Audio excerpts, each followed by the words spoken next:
뉴스의 진수를 보여주는 인터뷰. 뉴 진수. 뉴스의 진수를 보여준 인터뷰 뉴진수. 뉴스 검색에서 마약이라고 쳐보시면 하루가 멀다 하고 국내 마약 사건 새 소식이 나오고 있습니다. 서울 대치동 학원가에서 10대 학생들을 상대로 마약 음료를 마시게 하고요. 대낮에 마약을 하고 음주운전을 하고요. 또 10만 명이 동시에 투약 가능한 마약을 생리대에 숨겨서 들여오기도 하고요. 정부가 마약과의 전쟁을 선포를 이미 했지만은 이 마약 범죄 수법은 또 진화하고 연령은 또 낮아지고 있습니다. 건국대 경찰학과 이웅혁 교수님 모시고 마약 범죄 실태 또 대책에 대해서 이야기를 나눠보겠습니다. 안녕하십니까? 네, 안녕하십니까? 예, 우선은요 지금 수사기관에 단속되는 이 마약류 사범 매해 늘고 있다 하는데 어느 정도나 되는 거예요? 우리가 그 과거에는 예. 대한민국은 마약 청정국이다 뭐 이런 얘기를 되게 자부심이 했었죠. 있었잖아요. 근데 그것은 뭐 아주 옛날 얘기고요. 그렇더라고요. 오히려 마약 청정국이라고 하기보다는 아예 마약을 소비하는 소위 말해서 그 블루 오션으로 해외에서 이렇게 보고 있을 정도로 상당히 그 수요량이 그 많고요. 중간에 거쳐가는 과정도 아니더라고요. 그것도 아닙니다. 근데 여기서 소비가 되더라고요. 예, 그만큼 그 외국의 그 마약상들에 의하면 예. 소위 그 고수익 부가가치가 높은 것이다. 뭐 이렇게까지 그 얘기를 하고 있죠. 해외에서는 싼데 우리나라는 상당히 그 비싸다.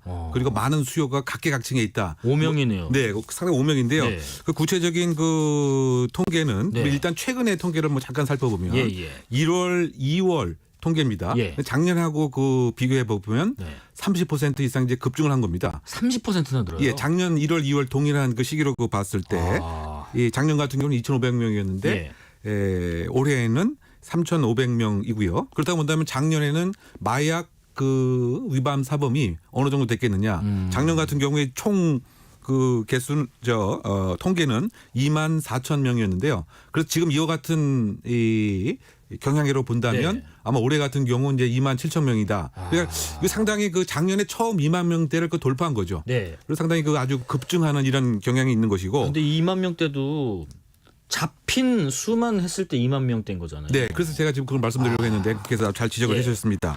즉 암수율이 높다라고 얘기하죠. 그렇죠. 왜냐하면 마약 같은 경우는 은밀한 이런 상태에서 익명성 숨기고 그래서 공식적으로 검거되고 발각되는 경우는 사실 상당히 적죠.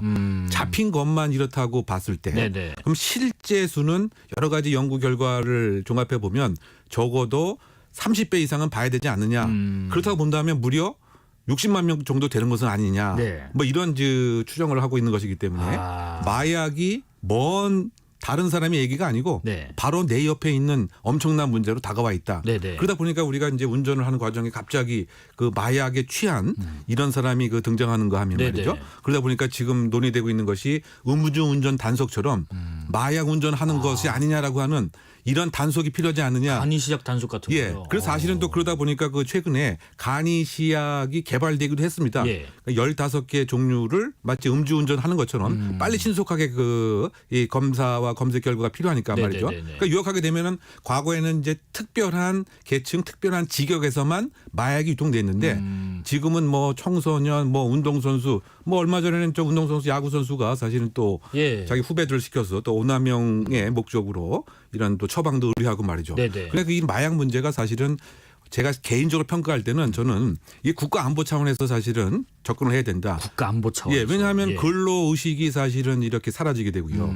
또 어떻게 본다면 그 요즘에 제가 아까 통계 중에서 하나 더 말씀드리려고 하는 것이 청년층에 의한 급증이 있었거든요. 그렇습니다. 그러면 앞에 우리나라의 미래 세대가 청년이 주가 돼야 되는데 마약의 그 위험성은 한 번 하게 되면 사실상 그것을 단약이라고 하는데 그죠? 그렇게 하기에 너무 중독성이 강하기 때문에 네. 상당히 우리 그 국가의 이 청년의 미래 또 국가의 예. 미래에도 상당히 문제가 되기 때문에 예. 저는 이것은 국가 안보 차원에서 이른바 포괄적 안보 차원에서 접근이 이루어졌어야 되는데 네. 지금까지 그렇게 있지 못하고 좀 방치했던 것은 아닌가라고 하는 좀 비판을 가하고 싶은 대목인 이 거죠. 숫자도 숫자인데요. 이 마약 밀수 방법도 정말 다양해지고 양도 어마어마하게 들어온다고 하더라고요.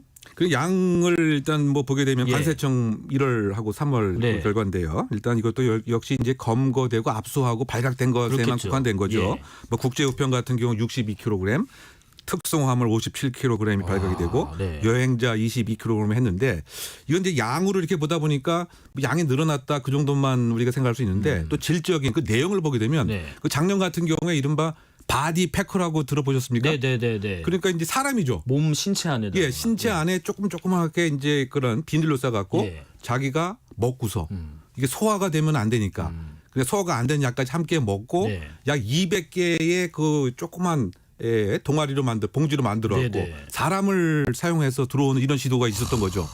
그러니까 지금 공식적으로 국제우편물 특송화물 여행자라고 하는데 이것 말고 기상천외한 방법으로 이 국내에 들어오는 거 상당히 이 새로운 방법으로 많다. 그리고 또 지금 해양도 그 바닷속에서 선박을 이용해서 네네. 이게 그 지난주에 이게 권고가 됐던 것인데요. 소위 말해서 이제 이 배가 있으면 네네. 그 배 밑에 여러 가지 해수가 들어가고 이제 그렇죠. 따개비가 이제 붙고 그러지 않습니까? 네네네. 근데 그 따개비 등등을 어떻게 이용을 해갖고 고속에 이제 숨겨서 들어온 게 된 거죠. 야. 근데 이게 잠수부가 그걸 우연히 그걸 청소하다 보니까 그걸 발견을 하게 된 우연히 것입니다. 발견한 거잖아요. 네. 그죠? 그래서 알고 찾은 게 아니라. 네, 그 부산에서 역시 이 밀수와 관계된 것인데요. 예, 예. 마약류 양으로 봐도 부산에서 100kg, 예. 그다음에 울산에서 28kg이 예. 포착이 뭐 되었던 뭐 이런 것인데요. 네네. 그러니까 지금 뭐 하늘, 뭐 바다, 물속, 물속, 진짜 사람 신체. 그리고 이제 해외 또 직구 예. 뭐 이런 등등을 뭐 통해서 아주 지금 많이 들어오고 있다. 그러니까 네네. 그 시간이 없기 때문에 제가 일단은 마약에 대한 정책은 크게 보면 지금 이게 들어오는 것을 얘기를 하셨기 때문에 네. 두 가지가 커다랗게 요약을 할 수가 있습니다. 네. 하나는 공급 차단입니다. 그러니까 지금 이렇게 배로 들어오는 거 또는 이제 숨어서 들어오는 관세청에 또 신종 마약은 이 마약견이 그 탐지를 못합니다. 뭐 새롭게 들어오기 때문에 네. 마약견이 미리 각인이 됐어야 되는데 그러니까 제가 지금 말씀드리는 것은 들어오는 것을 이제 차단을 이제 해야 되는 것이고 네, 네. 그것이 역시 수사를 통해서 필요한 것이고 예. 또 하나는 사실은 수요를 줄이는 거죠. 수요를 줄이는 것은 마약이 정말 위험하다라고 하는 예방 교육을 초등학교, 중학교 때부터 있어야 되고 네. 지금 이렇게 수사를 통해서 많은 사람을 검거를 하고 나서 할 일을 다 했다 이렇게 하면 안 되죠. 왜냐하면 제가 아까 말씀드린 것처럼 중독성이 심하기 때문에 반드시 재활과 치료를 시켜주는 그렇죠. 수요를 줄이는 이런 정책 네. 이것이 이제 동시에 지금 그 진행이 돼야 되는 심각한 상황이 아닌가 일단은 강조를 드리고 싶습니다. 6865님 제가 56년생입니다. 나라가 왜 이렇게 됐나 싶어요. 말뿐인 단속보다 피부로 느낄 수 있는 대범한 단속이 필요한 것 같아요 하시는데 아까 말씀하신 것처럼 양도 또 밀수 방법도 방법이지만 일단 이게 들어오면 이 구매하는 방법도 그러니까 이거를 손에 쥐어지는 방법도 굉장히 쉬워졌다고 하더라고요. 그 실태가 어느 정도 쉬운 거예요. 그러니까 이제 어떻게 본다면 이제 그 뭐 제가 그 표현을 하게 되면 예. 뭐 종합 마약 상거래 플랫폼이 작동하고 있다. 그러니까 지금 뭐 텔레그램이나 이런 비밀 온라인 마약방을 그 만들어서 네네네. 어떻게 하면 수사를 그 피할 수 있는지 그리고 증거 인멸은 또 어떻게 하는지 그리고 현재 국가의 이를테면 마약 정책은 무엇인지 뭐 이런 것까지 다 이제 공유를 하는 이런 그 사이트가 그 생긴 거죠. 정말 종합 그거 포탈 사이트가 된 겁니다. 네네. 그리고 심지어 이제 이른바 그 거간꾼 또는 지게꾼이라고 뭐 예. 표현을 뭐 하는데요. 중간에 마약을 이렇게 전달하는 그런 사람을 아주 우대 조건으로 뽑겠다. 이른바 그 구인 광고의 역할까지 하게 되는 뭐 이런 것이 이른바 포털 사이트가 네. 참 표현하기가 상당히 민망합니다만 그곳에서 각종 정보를 공유를 하고 또 수사를 그 피하는 방법 네네. 또 여러 가지 이제 국가의 새로운 수사 기법에 대처하는 방법 그러면서 무엇인가 이런 그 마약과 관련된 지하 상권은 또 보호를 하는 네네. 뭐 이런 식으로 나쁜 면에서 이제 그 진화 발전을 했고 거기에 여러 가지 형태의 또 광고 뭐 등등이 지금 그 활용이 되고 있다라고 네. 일단 요약을 드릴 수가 있겠죠. 지금 그 청년이 우리의 미래 청소년들도 마찬가지고요. 10대 마약 사범이 점점점 는다는데 이렇게 느는 이유 역시 손쉽게 구할 수 있기 때문인가 아니면 자기도 모르는 사이에 10대들이 마약을 손에 접하는 경로가 있는 거예요. 그러니까 이 두 가지 문제가 저는 동시에 작동되고 있다고 생각이 되는데요. 예. 일단은 기회 구조가 상당히 그 용이하게 되었다고 하는 점. 그 얘기는 뭐냐면 10대들과 이제 청소년 같은 경우는 SNS를 상당히 그 숙련돼서 그렇죠. 쉽게 이제 정보를 접할 수 있고 태어나서부터 SNS에 익숙해 있는 사람들. 그렇죠. 그럼 뭐 일상생활 속에서도 일단 또 이렇게 다른 마약 광고를 접할 수 있는 기회도 많아지고 네네. 그러니까 뭐 홍보에 넘어갈 수도 있죠. 호기심 때문에. 뭐 그러한 그 기회 구조가 이제 용이하게 된 뭐 이런 점도 있고요. 예. 또 어쨌든 그 청소년들의 그 문화 중에 또 하나가 무엇인가 좀 이런 마른 체형을 또 원한든가 또는 뭐 근육을 또 뭐 이렇게 조금 강화하는 것을 또 뭐 원한다든가 네네. 또는 혹시 이건 또 다른 중요한 또 측면이 합니다만 청소년들이 예를 들면 학교 생활에 좀 소외되고 주류 문화에 좀 배제되게 되면 네. 사실 또 이런 마약의 또 유혹에 넘어가게 되겠죠. 이러한 그 세 가지 요소들이 지금 그 작동을 하다 보니까 예. 어떻게 본다면 그 청소년이 오히려 그 마약 왕으로 예를 들면 40대보다 더 실적이 높은 이런 모습도 있고요. 네네. 또는 실제로 제가 지금 말씀드린 마약 공급자에서도 10대, 20대가 두각을 나타내고 있고 네네. 또 그 사용하는 이런 수요자의 그 면에서도 사실은 제가 말씀드린 그러한 이유 때문에 수요층도 상당히 그 높아지고 있다. 그것도 있지 않을까요? 사실 10대, 20대가 구매력이 그렇게 강한 층은 아닌데 마약 값이 또 싸졌나요? 그 점도 사실은 한 영향이 아닌가 생각됩니다. 실제로 이 피자 한 판 값이 예. 그 마약을 충분히 구매할 수 있는 값이 된다. 피자 한 판 값. 피자 한 판 값이 용돈 말이죠. 조금만 모으면 예. 되네요. 뭐 그런 면도 있고요. 또 이제 그 청소년들의 입장에서는 무엇인가 하위 부분 문화라고 하는 집단 문화 너도 한번 해봐. 마치 그것을 해야 무슨 조금 더 문명적인 이런 깨달음이 있는 건 왜곡된 뭐 이런 것들 뭐 이런 것들이 사실은 이제 그 종합되다 보니까 네네. 지금 아까 그 통계에서도 보게 되면 네. 뭐 최근에 뭐 1월 2월 달만 해도 작년 똑같은 동시기에 비해서 네. 4배가 이제 급증했고요. 아주 원시적인 통계를 보게 되면 10년 전에는 그 10대의 그 마약 사범이 불과 한 50여 명에 그쳤던 거죠. 네네. 그런데 뭐 작년 같은 경우는 무려 1,500명까지 이렇게 이뤘다고 본다면 1,500명. 청소년이 지금 이게 마약에 가장 취약한 이런 대상이 되었다라고 네네. 하면 제가 아까 방송 시작하면서 말씀드렸던 그렇습니다. 아주 더 심각한 문제가 되지 것이 아닌가 네. 뭐 그런 점을 지적합니다. 지금 뭐 전통적으로 우리가 알고 있는 그런 마약들 말고 정말 여러 가지 신종 마약들이 들어오다 보니까 이게 참 더 어려움에 봉착하게 된 이유 중에 하나라고 하던데 이제는 그 뭐 이렇게 조합해서 만드는 펜타닐 같은 거는 오히려 옛날게 됐고 이것보다 더 신종 마약들도 계속 나오고 있다. 추세가 좀 그런가 봐요. 그렇습니다. 사실은 이제 특히 이제 그 코로나 팬데믹 등의 세계의 이 마약 그 공장에서 여러 가지 그 화학 구조식을 새롭게 변형하는 이런 작업들을 많이 한 것 같습니다. 그러다 보니까 그 이 싼 값으로 뭐 공급을 하는 이런 기회가 된 것 같고요. 예. 그 틈에 이제 아까 제가 말씀드렸던 한국에서 수요가 또 많아지다 보니까 집중적으로 지금 한국에 지금 들어오고 있는 뭐 이런 상황이 아닌가 생각이 되고요. 예. 특히 그 작년에 그 유엔의 한 뭐 통계에 의하면 화학 구조식만 좀 바꾸면 이게 신종 마약이 되는 거거든요. 그러니까요. 그러다 보니까 심지어 일주일에 신종 마약이 7개씩 지금 만들어지고 있는 상황이다라고까지 그 얘기를 하고 있고요. 네네. 그러다 보니까 이제 국내에 그 마약 관련된 그 법제 중에 하나가 마약이라고 하는 것이 이것이 마약이다. 마약류로 지정이 되어야 사실은 이제 그 수사도 할 수 있고 검거도 할 수 있고 그렇죠. 여러 가지 국가적인 관여가 가능한 것인데 이게 시차가 마약류 지정하는데 시차가 적어도 1년 이상은 걸리고 근데 새로운 마약은 거의 뭐 한 달 사이에 뭐 계속 나오고. 몇십 건씩 이렇게 생기다 보니까 예.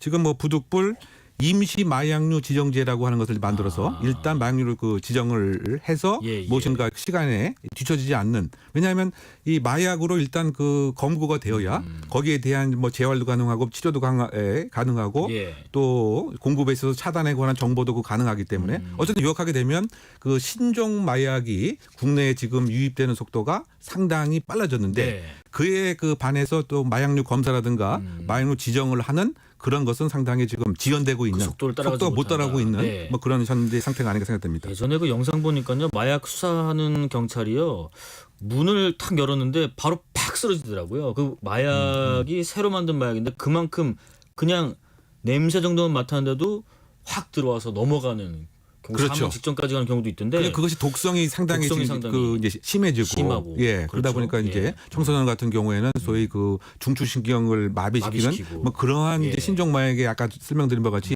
쉽게 그 접할 수 있으니까 네. 그리고 앵커께서 말씀하신 그런 사례가 아마 거기에 해당되는 것 같아요. 그러다 보니까 이제 수사하는데도 굉장히 어렵겠지만은 그래도 마약 수사 기법도 좀 다양해졌을 것 같긴 한데 혹시 그 다양해진 마약 수사 기법 중에서 소개해 주실 만한 부분이 있을까요? 근데 그 마약 수사 기법을 이렇게 공개적으로 이제 뭐 소개하는 것은 조금 좀 자제를 해야 되지 않을까 생각이 되고요. 네. 지금 큰 틀에서 보게 되면 그 상선에서 하선을 내려가는 수사. 그래서 소위 말해서 이제 공급망을 검거를 하고 네. 그러면 그 공급망이 어떠한 루트로 소비자에게 전달이 됐느냐 이렇게 하는 이런 수사가 이제 있는가 하면 네. 아니면 이제 실제 그 구매자를 타고서 네. 실제 공급자는 이제 누구냐 이렇게 이제 올라가는 네. 이제 그런 그 수사가 또 있고요. 그러니까 판매책만 잡아서는 안 되고 그렇죠. 총책부터 그냥 일망타진해야 된다. 네. 근데 그 최근에는 사실상 이런 그 거래를 이른바 뭐 던지기 수법, 그 다크웹 그리고 실제 그 금전적인 거래도 화폐로 하지 않고 통장을 하지 않고 네. 코인으로 또 하다 가상화폐. 보니까 예, 예. 가상화폐로 이제 하다 보니까 사실은 이제 그 금융 수사 관련된 뭐 이런 것도 좀 함께 좀 작동이 돼야 되는 공조를 좀 해서. 예, 뭐 그런 면에서 좀 그 새로운 수사 기법이 상당히 그 필요하고요.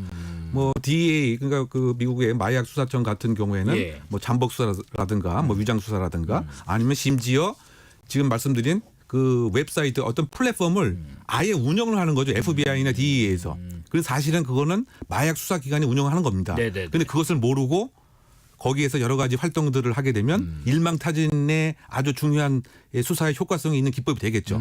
아직 국내에서는 이제 그렇게까지 하고 있지 않지만 그럴 수 있겠네요. 그래서 뭐 제가 일반적인 수사 기법만 몇 가지 말씀을 드렸습니다. 그런 것도 있습니다. 진화하는 질환 범죄 수법에 좀 맞춰서 위장 수사도 허용해야 되는 거 아니냐 이런 얘기도 있는데, 그러니까 경찰이 어떤 수사의 권한이랄지 방식을 좀 확대해야 된다. 물론 우려도 있지만은 위장 수사가 지금은 국내에서는 불법인지 하고, 교수님께서는 개인적으로 위장 수사에 대해서 어떤 의견이신지 궁금하고요. 그러니까 지금 이제 판례의 그 입장이 말이죠. 예. 그 이른바 뭐 위장수사, 함정수사는 그 두 가지 그 종류로 분류를 합니다. 네. 그러니까 아예 마약에 대한 구매도 의사도 없는데 그와 같은 생각, 범의라고 얘기하죠. 예. 이것을 유발한 거, 수사기관이. 네. 이것은 원래 그 불법입니다.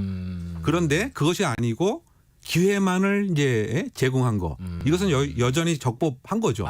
판례상으로. 예. 그런데 제가 생각하는 바는 법적인 근거를 명확하게 만들어놔야 예. 이런 그 마약 그 수사관들이 이 자신의 여러 가지 형사적인 책임이라든가 뭐 그런 것에 부담감을 느끼지 않고 활동할 수가 있겠죠. 네네네. 그래서 지금 그와 비슷한 이른바 잠입 수사, 위장 수사가 허용되는 영역은 청소년 음란물을 제작하는 그런 것과 관련돼서는 공식적으로 법 조항이 재작년에 만들어졌습니다. 네. 그래서 제 생각은 지금 그 마약에 대한 그 유통이라고 하는 것이 그냥 물리적으로 만나서 하는 경우는 거의 없고 네네. 사실상 인터넷 공간에서 사이버 공간에서 이루어지기 때문에 이와 같은 이제 음란물 수사에 관한 것에 위장 수사의 법적 근거를 만들었듯 지금 그 마약에 관한 수사에 있어서도 예. 소위 말해서 내가 사실은 형사인데 신분증이 좀 사실은 가짜로 만들어야 되는 법적 근거가 있어야 되겠죠. 그런 면에서는 허용이 돼야 된다. 네네네. 왜냐하면 지금 잠깐 지적하신 바와 같이 마약을 회피하고 공급하고 이런 것은 그야말로 지금 하늘을 날고 있는데 이것을 이제 검거하는 수사 기법은 지금 사실은 땅을 이렇게 걸어가고 있는 것 같다. 네. 그러면 위장 수사에 대한 합법성도 있고요. 뭐 그렇다고 해서 무조건 무슨 범위를 유발하고 뭐 이런 건 당연히 안 되는 거죠. 네. 철저한 규제와 통제와 훈련에 입각한 그와 같은 잠입 수사, 위장 수사에 권한을 줘야 예. 이런 마약 수사에 정확한 혁신적인 공을 올릴 수 있다라고 하는 입장에서 찬성합니다. 시간이 많진 않네요. 1분 남았는데요. 짧게요. 네.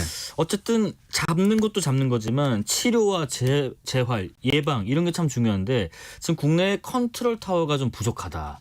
어떤 의견 주시겠어요? 그래 컨트롤 타워는 이제 있어야 되죠. 예. 그런데 그 컨트롤 타워가 어떤 뭐 수사 중심으로 처벌 중심으로 컨트롤 타워라고 이렇게 혹시 오해를 하면 안 될 것 같고요. 제가 아까 말씀을 드린 네. 것처럼 공급 차단과 그 수요에 대한 억제 그렇게 하면 교육도 함께 있어야 되고요. 예. 그다음에 지금 제가 조금 강조한 것처럼 재활과 재활, 치료를 할 수 치료. 있도록 예. 지금 지정된 그 병원이 약 그 20여 곳인데요. 실제로 재활 치료하는 병원이 한 2곳 정도밖에 안 됩니다. 네네. 그러니까 결국은 2만 명 지금 검거를 하게 되면 이 사람들이 치료되고 재활이 안 된 채 사회에 나오게 되면 알겠습니다. 또 이렇게 재범을 하게 네. 때문에 네. 수요와 공급을 차단하는 균형 맞는 알겠습니다. 범정부적 기구는 반드시 있어야 된다라고 말씀드리고 싶습니다. 예. 사실 마약은 뭐 1시간짜리인 것 같은데요. 시간 관계상 여기까지 말씀 듣겠습니다. 지금까지 건국대 경찰학과 이웅혁 교수였습니다. 고맙습니다. 6시에 2부 이어가겠습니다.